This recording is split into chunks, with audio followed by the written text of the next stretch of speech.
Alam nyo ba na matagal na tayong niloloko ng NASA?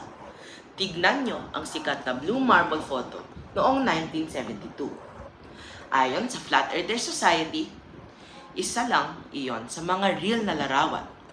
Ang iba ay kinakailangan pang i-reconstruct o i-color correct. Bakit nila gagawin ito kung bilog talaga ang Earth? At ang moon landing, grabe talaga. Karamihan ng mga space photos ngayon ay puro CGI o pinaghalo-halong images lang.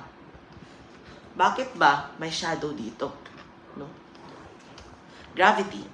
Sinasabi nila na ito ang nagpapanatili sa lahat sa bilog na Earth. Pero, nakita mo na ba ang gravity sa flat na silid? Hindi, di ba? Convenient lang. At isipin nyo ito, bilyon-bilyong dolyar ay pumapasok sa NASA bawat taon. Sa tingin nyo ba, bibigyan nila ng chance mawala ang perang iyon kung sasabihin nilang hindi bilog ang Earth?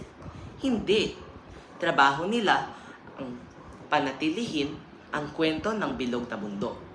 Mga larawan, missions, videos, lahat staged para panindigan ang paniniwala natin.